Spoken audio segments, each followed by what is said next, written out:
I got called in to have a meeting with my manager, and I thought I was getting fired when he offered me the primetime interview show. Yeah. No idea. Get ready to welcome a true legend in Canadian media. Maybe you grew up with him from Much Music or leaned into his iconic interviews on The Hour and George Stroumboulopoulos Tonight, where he sat across from everyone from head to state to rock stars, asking the questions we all wish we could ask and getting the stories we didn't know we wanted. He's got the voice of a classic radio host, the soul of a storyteller, and the heart of an activist.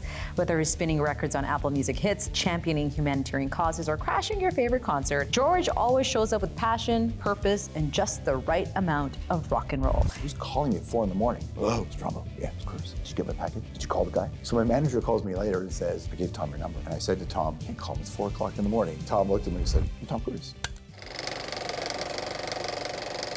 The one and only George Strombo. Hello. Hey, made it. Good to see you, man. What's Excellent, Good to excellent. see you. You too? What's going on? Can I tell you, we went through your social media. Yeah. Crime scene? It's a crime scene? It's a crime. I just want to bow down. You are truly a legend because I don't No. think there's anyone in Canada has done what you have done in this media space. And so thank you and congratulations. Thank you. It's very kind of you to say thank you. And when she says that, we mean like in terms of blazing a trail for people who could watch you and go, wow, I want to be like that guy. Yeah. But then also to pivot, explore, to understand the way things work in each new era that you've approached and still stay on top of everything. Thanks, man. I appreciate It's remarkable. Yeah. It's a life's work. It's a craft, and it's a thing that I'm so passionate about. I think this idea of connecting strangers to new ideas is really meaningful. And 100 years, 10 years after I'm dead, no one's going to remember anything that I did, and that's okay. But the next group will take over, and they'll do their part. And then when they're gone, no one will remember them. And who we are isn't nearly as important as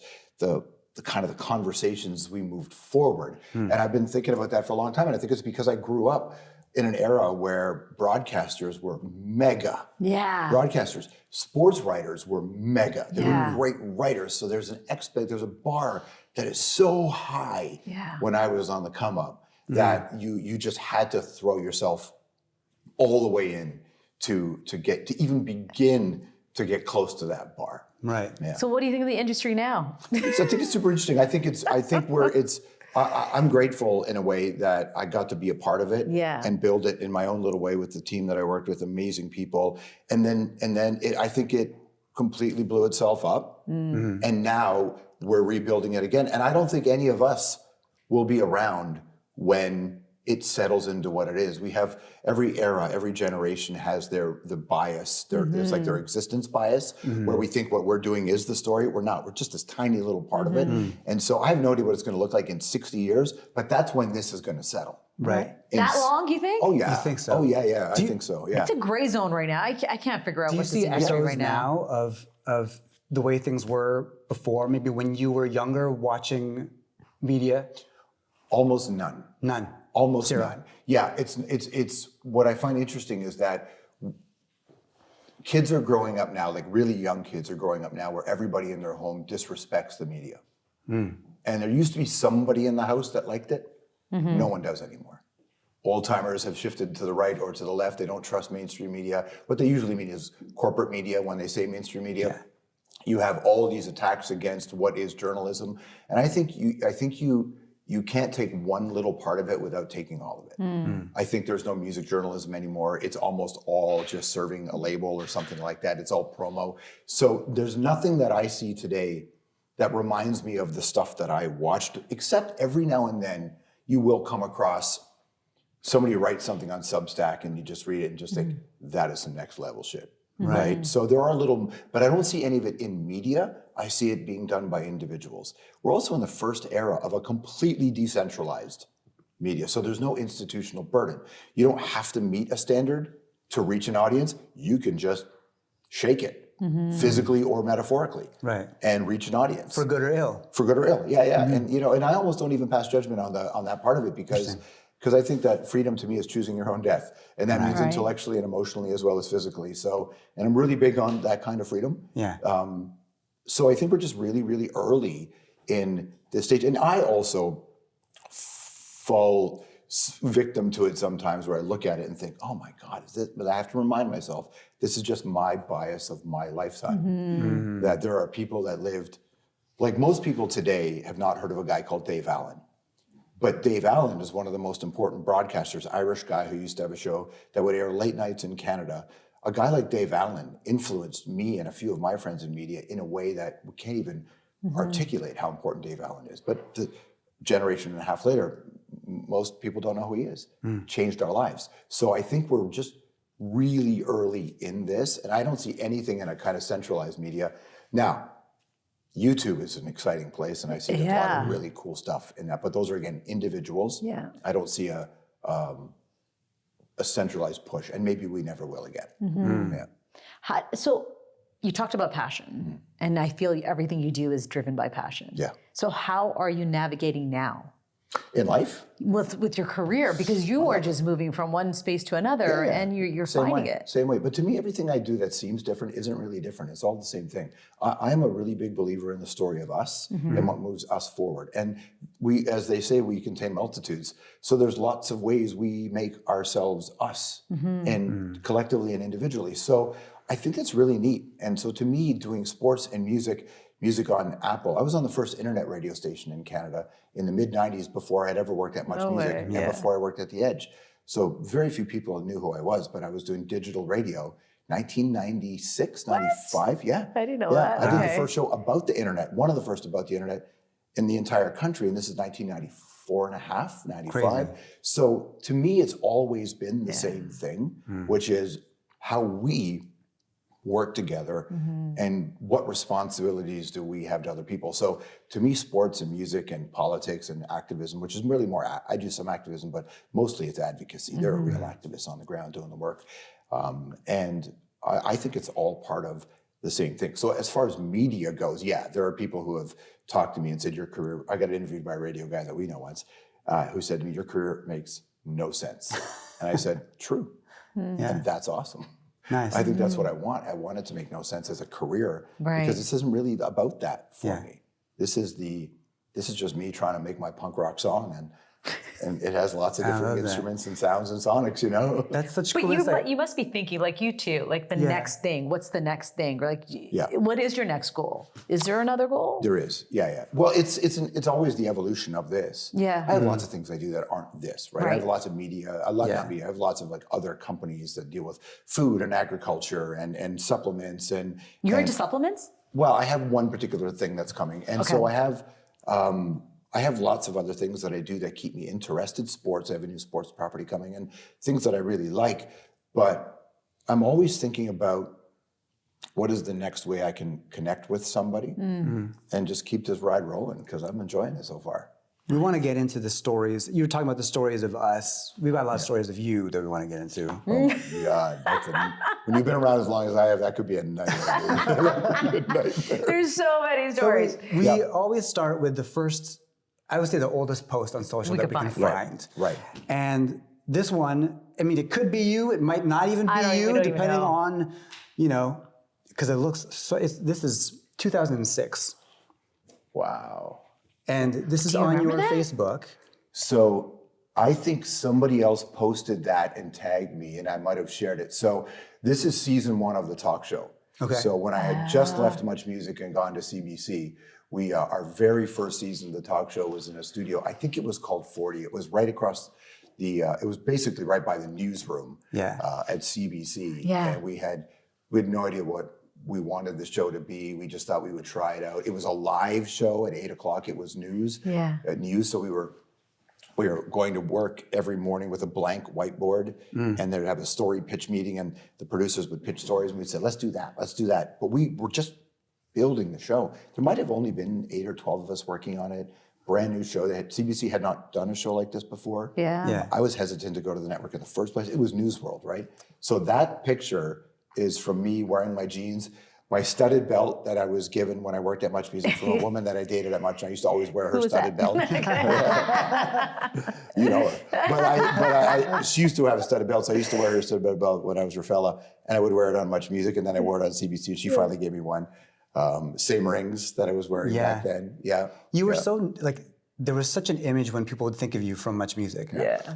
I was curious from your point of view, jumping over to the CBC at that time, you said there was hesitation. What was the mix of like hesitation, maybe excitement that you had to about starting something new? I think you, do you swear on this show? Go for it. Yeah, You of course. get really caught up in your own bullshit when you're on TV. Yeah. When you're a public guy, I'm sure you do, right? Yeah. You get caught up in your own bullshit and you get in your own way all the time. So you have a sense of who you are, and then you either are totally okay with betraying it or you're not okay with betraying it at all. And I was in the latter category. And that's good because it kind of keeps you closer to your core values, but it's also bad because it limits you, because who are you? Like, your brain is still growing, you're learning new experiences, and sometimes that can be fear. So I never wanted to be governed by fear. I'm not governed by anxiety. I'm not governed by what other people think of me. I want people to respect the work I do, but if I respect the work I do, that's pretty much enough. How do you not let it get to you? I mean, you're in the public eye, there was always scrutiny, or even social media, right? And you get all those negative comments. I mean, how do you avoid that affecting you? I think if you're going to be praised and pummeled as much as we are, and you don't figure out how to manage it, then you're not right for the job. For me. Like this, there's so much good and bad that comes with this, but the good outweighs the bad. And also, if there are a lot of people who the sight of you makes them sick, okay.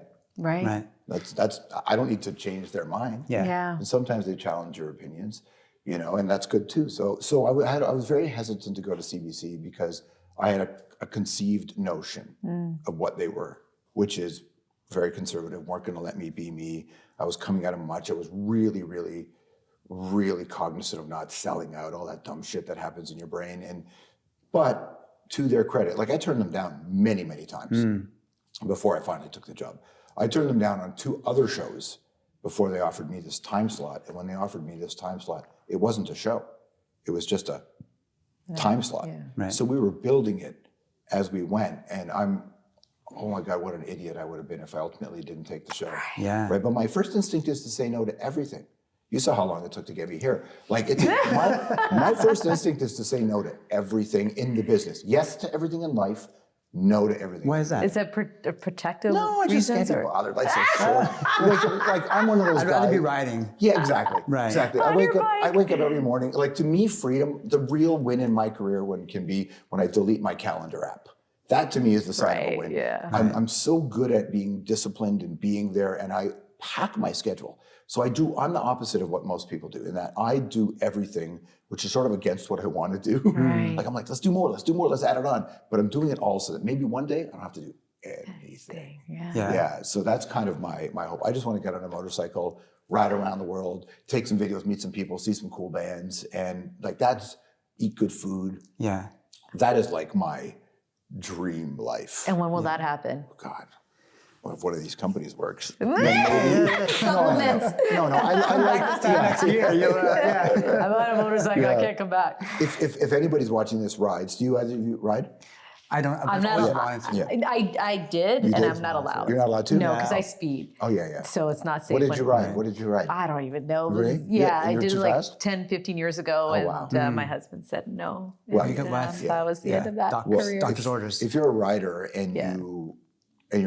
I'm like a mile eater, a kilometer eater. I want road trips. I don't commute. I can commute to work, and I do, but I want to go. You want to go? Yeah, and if there's somebody watching who goes, there's something that happens to your There's an brain. adrenaline, Yeah.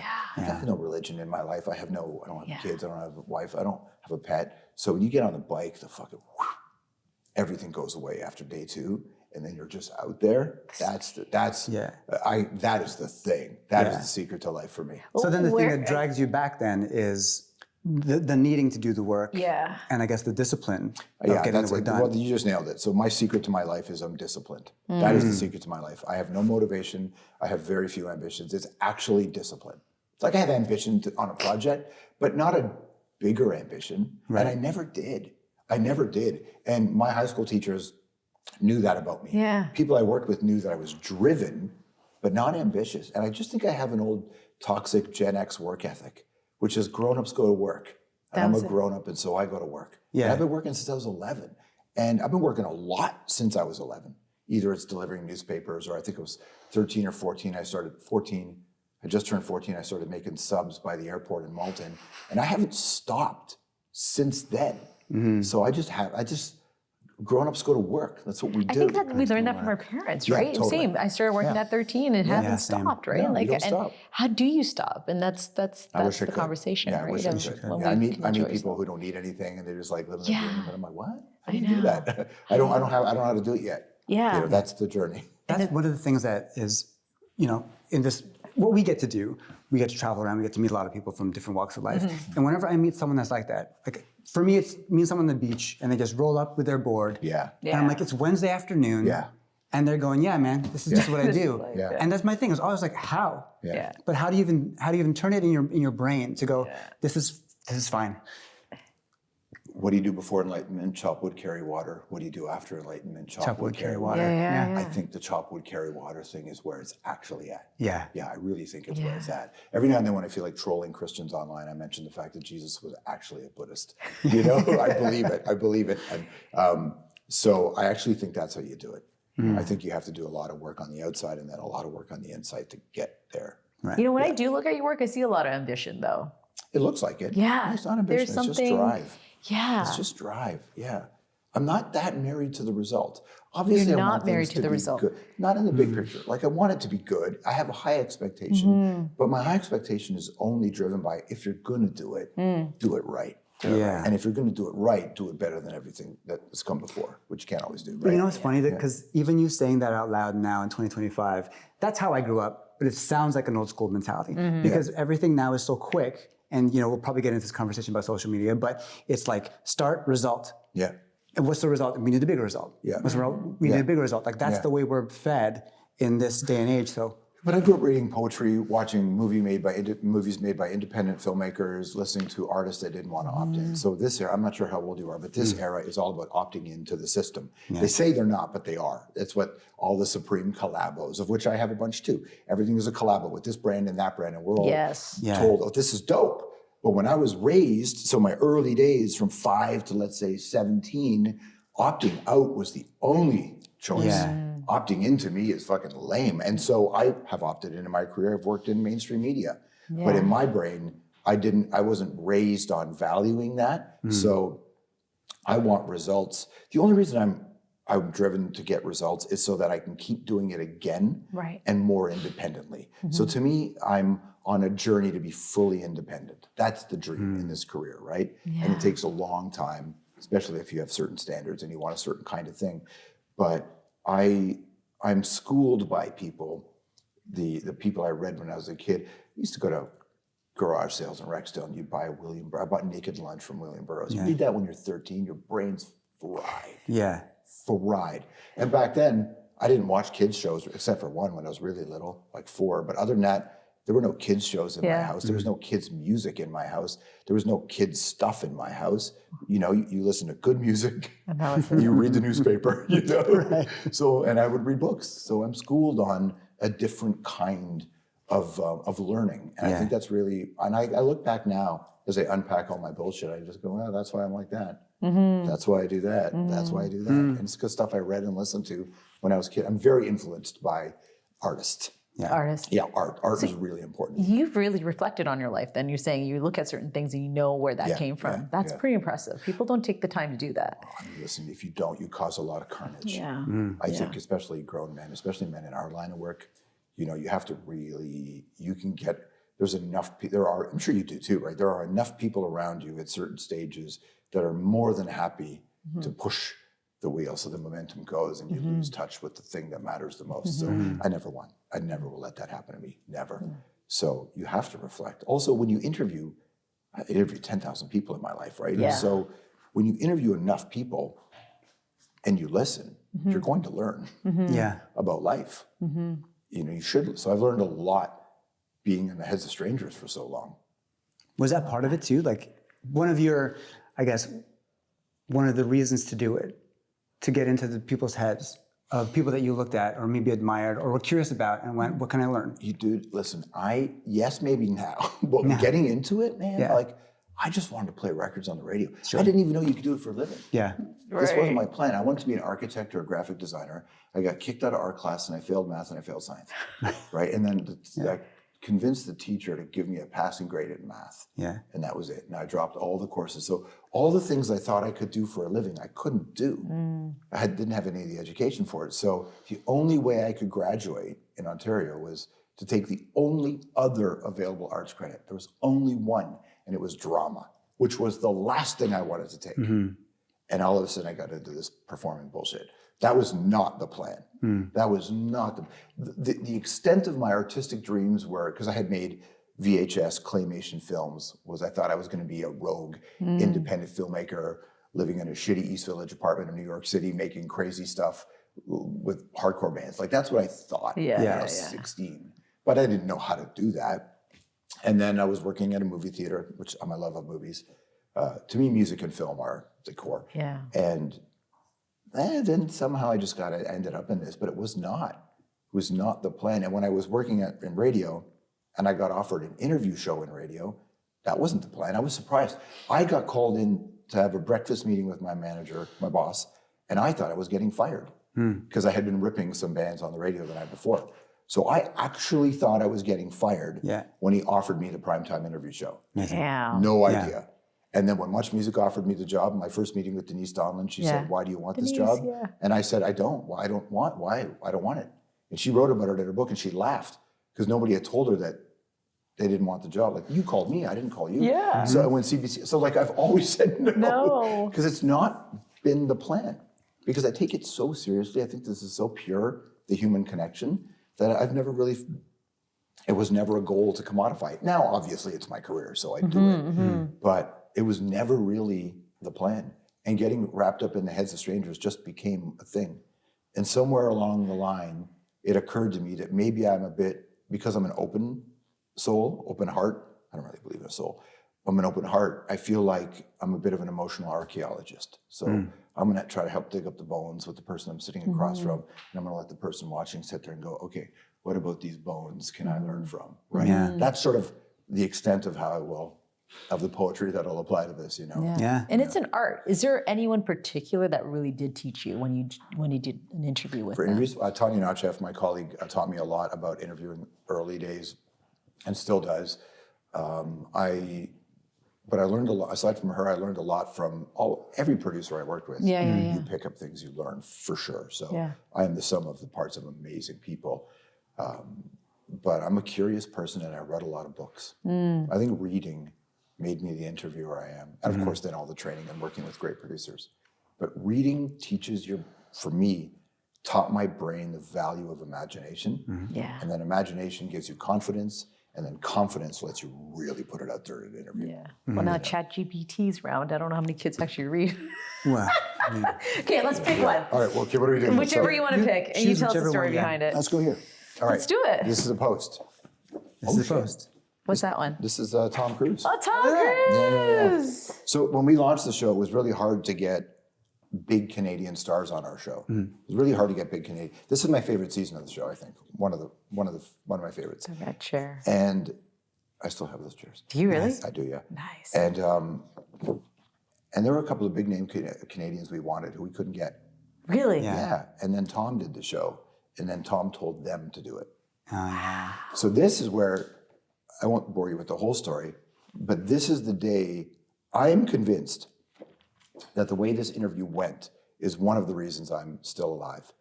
It's because I had, so what you can't see here is this arm here, my right here, my collarbone's broken. So I had a motorcycle crash not that long before, and I was in enormous pain. Right. And I did no painkillers because the crash was my fault. And I just said, I'm going to deal with it. lean into this, man. Yeah, right. Remember this so you don't crash again, right? So I have a broken collarbone here. I'm dealing with post-concussion syndrome in this interview. My leg had been cut up because I had crashed after a show. George. Yeah, so the bleeding had stopped for sure. Okay, but I was good. scabbed. I was scabbed, right? So I was all scabbed here. And before the interview, somebody told Tom, don't, because Tom's intense, don't pull him too hard because he's got a broken bone. So somebody came to me and said, Tom wants to talk to you. I went, all right. So I went around the corner at CBC, and there was like a little alcove. And Tom and I were so close, face to face. And he said, I heard you hurt yourself. And I said, yeah. He said, show me. So I pulled my, No. you could see the big, and he said, here's mine, and he showed me his. Yeah. And then he said, we have to keep you alive. So I'm gonna connect you to somebody. And not that long after, I got a package delivered to my home with a phone number and a note from Tom saying, call this guy. He's gonna teach you how to race motorcycles. But I had said to Tom, I don't want to race. Because if I race motorcycles, I'm gonna hurt myself. He said, no, if you learn to race properly, you'll be a better, safer rider on the street. And so I went down to California. This guy was there. He said, Tom called. We'll take care of you. Holy shit! What's going through your head at this moment? It's ridiculous. It's not even real. Hey, Not even real. story. And I mean, it'll happen again at some point, but I haven't crashed since. Nice. Right. And a lot of the times where I've been in trouble in a motorcycle situation, I have made an adjustment based on the course that Tom hooked me up with. That's incredible. That's insane. So to me, he was an amazing interview. At the end of this interview, he whispers to me, he'd been there for an hour. He said, can I go talk to the audience? And by the way, I think at that point, the only other person who had ever done that was Billy Corgan from the Smashing Pumpkins. Tom said, can I go talk to the audience? And I said, you're Tom Cruise, you can do whatever you want. He went and talked to everybody, took pictures. He was so personable. He really knew how to do it. So that was a real life lesson. And then big Canadian celebrities showed up and said, Tom told us to do this interview. You're kidding. Open the door. Fact. Open That's the a door. fact, yeah. You know what I love about this picture is because both of you have an intense look. We're pretty intense guys. We're pretty intense guys. It's like you're looking into each other's soul. Like it's Well, so a I great have photo. a very high expectation of the guests I sit across from. Yeah. And what I respect is that Tom has a very high expectation of the person who's talking to him. Yeah. So it was two grown-ups right there who, I didn't know him then, right? I got to know him a little bit afterwards. I didn't know him then. So this is how it's starting. This is how we kind of feel each other out. That was fun though. That was a fun day. That was a big moment. That's a big. Yeah. He saved your life. I think so. I think so. Tom Cruise saved George's I think life. so. Yeah. In a year from now, when you're independent and you're riding off into the sunset, you can, I think in a Tom way, Cruise. always thank Tom Cruise. I get the package. Yeah. Probably 3 weeks later, because I hadn't called the guy yet, my phone rings at 4 o'clock in the morning. I was out late partying. I got home at 4 o'clock, 3:30 in the morning. I need to go to bed. I'm exhausted. I got to shoot the next day. I crawl into bed. And my phone rings. I'm like, who's calling me at 4 in the morning? Hello, Strombo. Yeah, it's Cruz. Whoa. Did you get my package? Did you call the guy? I'm gonna call him. So my manager calls me later and says, the next day he says, so I gave Tom your number because he wanted it. And I said to Tom, you can't call him, it's 4 o'clock in the morning. and Tom looked at me and said, I'm Tom Cruise. But he did it in a playful way. He was really sweet to me. Yeah, I have a lot of time for him. Oh, and have you connected with him after this? Yeah, totally. And he was, we had lunch together one day. He was really great. Yeah, Tom's a great guy to me. How rare is it? And you mentioned earlier on, like the thousands and thousands of times you've sat across from people and talked to them. How rare is it for someone on the other end to actually connect with you like a person after the fact? I'll say that, there's, of course, for some people it never works. It doesn't happen. Sometimes it's because of me. Sometimes it's because of the context. But most people that I sit across from, we have a real human connection. Yeah, most. And if we have connections afterwards, it happens sometimes. I'm a pretty solitary guy.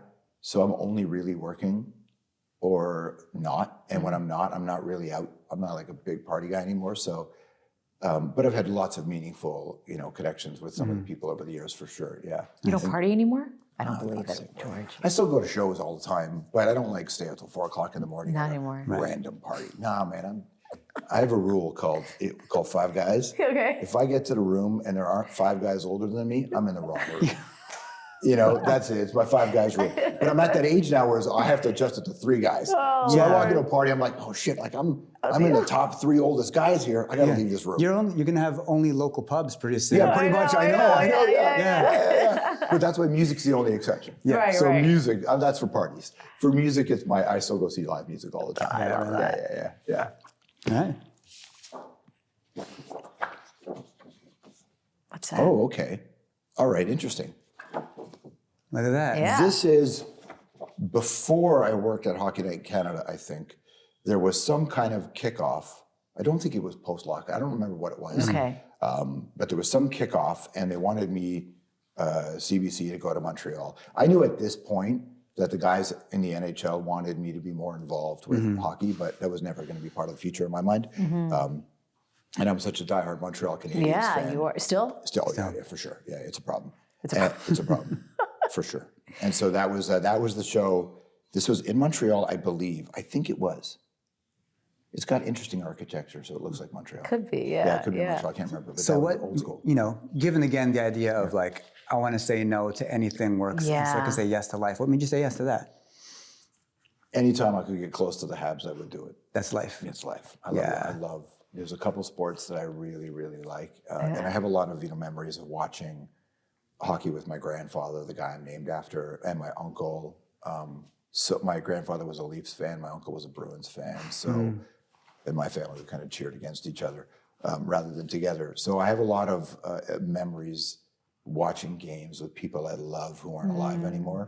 So anytime I can be around a rink like that and I can see that jersey fly by or another jersey fly by, I'm really connected to the men and the women that made me the person that I am. Yeah. And so a lot of it is through music and in certain cases, the Habs. So music was a big part, and sports was a big part of your. My your uncle youth. is an enormous music fan, and so, I was raised by a single mom, and my uncle was the primary male figure in my life, and he had just great taste in music, and he had great taste in books and great taste in learning, and he was just open, and so I learned a lot of my curiosity from him, and I learned a lot of my tenacity from my mother, and so music was really crucial. Yeah. So we could sit and listen to Bob Dylan or Gordon Lightfoot or John Prine just before the puck would drop, when I was 10 years old. And that's the kind of stuff that I value so much. And I'm so lucky to have had those experiences.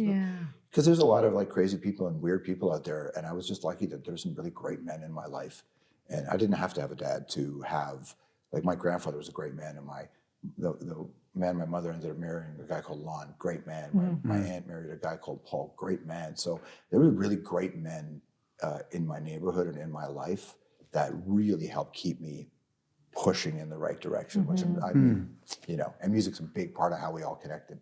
So you were always in the right direction. You never fell through, and when you were a teenager, everything was always often on the wrong direction. And and that's why I think they showed up. Yeah, they showed up. They showed up. When did they show up? You think it was really in your teenage? Okay. Yeah, I think my mom identified when I grew up in the kind of neighborhood, like there were kids in my neighborhood that had broken bones from shooting guns because of kickback. So in that rural places, that happens all the time. But in cities, it's weird, right? None of our bikes were ever built by anything other than the parts from stolen bikes we found dumped in ravines. So I'm just really grateful that my era, it was just, especially the west side of Toronto, like Rexdale, Jane Wilson, Malton, they were just like G's in that neighborhood. So you grow up, you grow up watching people in your life work really hard, make no money. And then you see drug dealers make lots of money, and you see these guys make lots of money, you see these gangs make lots of money. So you're very easily influenced by the chase for money because money means stability, right? Or escape. But there were just enough good men. That kept you. That just would be like, hey, I remember you'd say something or you'd do something and some old timer would pull you aside and say, we don't do that. Right. And even guys who are in the game would say to me, this isn't for you. Yeah. And so I'm just really lucky. That's why I have zero, I'm cocky, but it's not ego because it's not, there's the grace of so many others. People who had no reason to care about me did. Right. And they did it because it was their duty as a human being to do that. Well said, I'm really grateful for that, especially those OG immigrants. Like, you don't mess around in those neighborhoods. Like a neighbor's parent would smack you if you got out of line.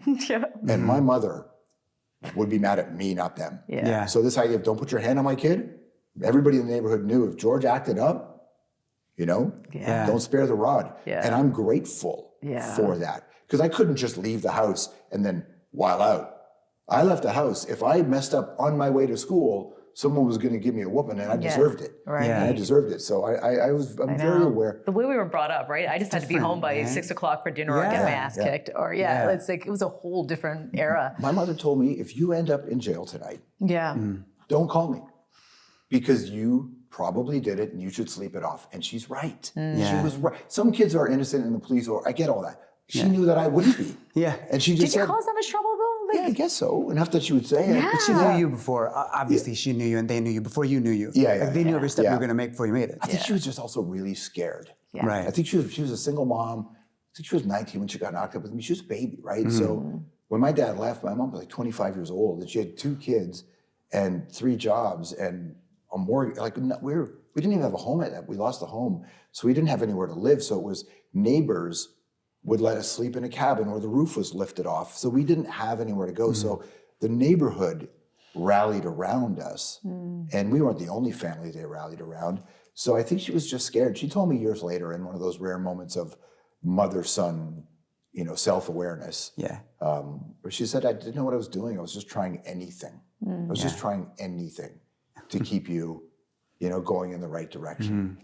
So I can't have most people shouldn't have any ego about their success because they have no idea how many little things became massive guardrails in their lives. How many people that they won't even remember the names of guided you in one way or another. Yeah. You and your mom have a very special bond. We do. We have nothing in common. We don't agree on anything. Anything? That's great. No. She calls me and she's like, here are the things we're not allowed to talk about today. Interesting.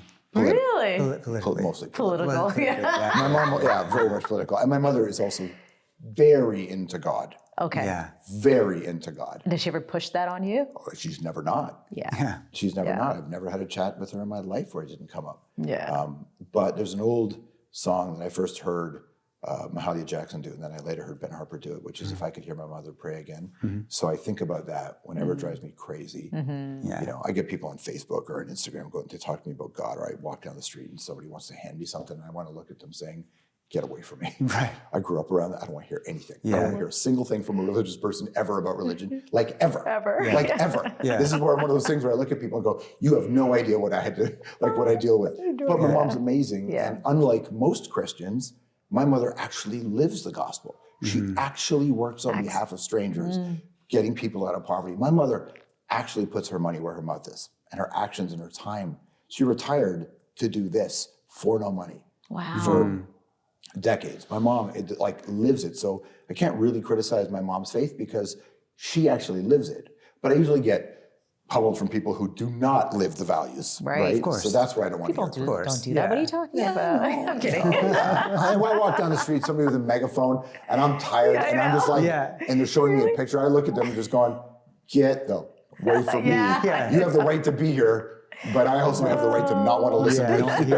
Don't have to hear it. Yeah. Any religion, by the way, I treat them all the same. All the same. All the same. All the same. Christianity, Islam, Judaism, Scientology, astrology. It's all the same to me. I don't want to hear any of it. Yeah. With this, also, you interviewed athletes. Many athletes, Was it a different experience interviewing athletes? for Because sure. I feel they're much closed and they don't talk very much and they're very trained. Yeah, for sure. So I actually started I learned how to interviewing athletes. So early in my career, I was working at a sports radio station in Toronto. The Toronto Raptors were awarded to the city, and there weren't a lot of people who worked at the place who liked basketball that way. There was also the radio station was cheap, so they hired a guy to cover the Raptors. Okay. And I volunteered to cover the visiting dressing room because I'm not an idiot. I know it's the Jordan era. Yeah. It's the Kobe era. Oh yeah, I know. So I get two of the greatest of all time. Yeah. Two of my 1 and 2 in my top 5 are Jordan and Kobe. And so I get to be in the visiting dressing room. Now they eventually started paying me a few bucks here and there to do it. But my very first one-on-one interview in my career ever was with Scottie Pippen. You're kidding. Wow. He was sitting over there. Yeah. We all got around Jordan, got our clips, and I saw Scottie sitting by himself. So I was like, I had long ass hair back then. And the NBA reporters, because I knew hip hop and I liked hip hop, the NBA athletes, the kids especially, I was just in their age group. Yeah. And I come from neighborhoods where basketball was a big sport. So, or at least part of it. So I had a different way to relate to the athletes. And Scottie and I talked for half an hour. No way. Yeah, that was my first one-on-one interview ever. Yeah. I remember watching Charles Barkley and Malone and Stockton and Kendall Gill and Mitch Richmond. And then I remember Shaq and Dennis Rodman, I interviewed them, and Kobe and KG's first year. So I had all the gods. Hakeem, Patrick Ewing, they all came through in that era. Yeah. That's insane. Was that the game at the Sky Dome when Jordan played against Stoudemire? Yeah, Stoudemire had a triple-double. Yeah. I was at that game. That was it. I was there too. And yeah. it was just watching Jordan. It wasn't his best game, but to see him play. So that game at the Sky Dome, I wasn't working that game. Because I got seats with my friends. Yeah. And I was sitting beside a guy that I had just met for the first time and he was brand new in the business too, and his name was Rick Campanelli. Rick and I sat beside each other at that game. That's You're where we kidding. met. Yeah, that's where we met. That was the best game, though. There's It was December, I think 8th or 9th. Yeah. And it was Tickets warm. were $10. Yeah, it was Yes. warm outside. It was like really, I remember. I remember that day so clearly. And the surrounding too, there was like this little box in the middle of the Sky Dome, and it was just, it was probably the best game. Yeah. No, maybe did he get the triple-double against the Lakers right after that? I don't know. There was a couple remember games that, where but Damon was really great. Well, for a generation of people that watched the both of you guys, there's this idea of like you're kind of like two sides of the same kind of thing, and to know it went back that far. Yeah. Rick is, and I think the relationship between Rick and I is a really important lesson for anybody who wants to do this for a living. When I got to Much Music, Rick could because I was going to cut some of his grass, I was going to take some of his interviews, I was going to get some of that attention, and I was edgy enough and different enough that I created a new space there that he didn't maybe necessarily or wouldn't be able to have anymore. At least that would be the perception. But Rick never treated me that way, and I didn't treat Rick that way. I got there, and our job was to big each other up. Right. So the friendship and the connection that Rick and I forged there was, and I've worked at lots of places where you stroll up and there's another dude there who thinks he's the guy and he is the guy. And they're what I call them, there's people who are builders and there are people who are blockers, right? I've worked with lots of blockers. Rick's a builder. I'm a builder. Our job is to make everybody sweat. If everybody sings, Yes. you do a better chorus, right? Yeah, for sure. And so Rick and I from the very beginning, so I met Rick that day at the Bulls game. And then there was a charity soccer game, happened maybe 3 or 4 months later. Rick had now become the temp. The temp, right? He had been the temp, but he wasn't the guy yet. Rick had a couple of on-air slots. I was in that same charity game with Rick. We played against each other, sweetheart. And then I got the job at Much. And when I got the job at Much, nobody was nicer to me than Rick. Rick is the best. I did my audition with Rick, and I think generally speaking, no one's going to be nicer to you than Rick. Rick stops down the street and talks to everybody for 20 minutes, and I'm like, dude, we got to go. And he's like, no, he's that guy. He's that guy. Yeah. Master T, who I love as well. Master T, I remember looking at Rick one day on the air, and I go, that's the best. And Master T looks at me and says, it's the franchise. I went, you're right. He's the franchise. He's the franchise. Rick's the franchise. Yeah. And if we can build ourselves in a way that makes Rick win, everybody wins. Well said. Yeah. Amazing. He's the best. That mindset is so. It's so and he doesn't age. Sorry. He doesn't age. It's crazy. He looks like he's crazy. 30. Rick, what's the secret? Huh? Is he taking your supplements? No, not yet. But it's ridiculous. It's ridiculous. This guy doesn't age. Anyway, sorry. His joy. His joy. And look, both him and I, during our career, have had moments of anger, moments of disappointment, and they're short and they're fleeting, and we figure out how to don't lose the thing that makes us who we are. And Rick and I are, he texted me a few days ago, maybe it's a week ago now, and it was just like a love thing. Like Rick's just that guy. He's that guy. Yeah. He's just that guy. It's amazing. Yeah. It's amazing. What do we do now? Holy shit. What is it? So I was, our season would end end of spring, beginning of the summer, and I would hop on my motorcycle and I would ride to Los Angeles. Okay. I didn't want to do anything or talk to anybody during the summer. And so I had bought a kayak, like an idiot, and I go on the Pacific Ocean and I kayak out there. Okay. And I wearing one of those whatever neoprene things. I put my phone inside the neoprene waterproof pocket, and it vibrates, and I'm like, I think it might even have been a BlackBerry, but I can't remember. And it vibrates, and I just ignore it, and it vibrates again. And it's, I believe, a message from the woman who's sitting over there, who says, "Okay, it looks like it's going to happen. You got to, we're going to go to England in a couple days." I turned around the kayak, rowed or paddled back to the beach, loaded up my pickup truck, drove home, took a shower, went to a store to buy something to wear, woke up, and then went to the airport because I had to interview the man who would be king. Crazy. King Charles. That's crazy. what happened. Yeah. I got him to chuckle a little bit in this. Did you? Yeah. I got Chuck to chuckle. I don't think that I've seen a smile like that from him in any other interview, any other scenario. I have many flaws, and one of them is I can't be proper. So what did you say to him? Do you remember? I think we're going to take the picture, and he looked at me. He's like, "How long is this going to take?" And I'm just going to keep smiling. I think I called him buddy, and he laughed. I don't follow protocol. I don't have the capacity to care about it. Also, he is the king. He's the king, yeah. But that it's not, I don't subscribe to that. So, Right. you Yeah, know, yeah. so but I'll tell you something. He was much more interesting than I thought. Much more interesting than I thought. And he has a great voice. He actually has a great voice. He has a great voice. And listen, colonies, colonialization, the royal family, all that tragedy is true. But it's still a moment to be able to sit down and talk to the king. But that's the story behind that, how that picture happened. Do you ever have one of those holy shit moment? I'm about to sit down with this person. No, kind of. You got it. There must be someone you idolize, or maybe someone from your past, or someone that you're like. Sure. Are any of them alive now? Yeah, Like, one of them is we talked gone. about. One of them's gone. But sure, yes and no. Like it's not that I don't appreciate it. I definitely have moments where I sit back and go, "This is awesome." Yeah. All the time because I think it's cool. Yeah. I never take any of this for granted. Right. This is cool.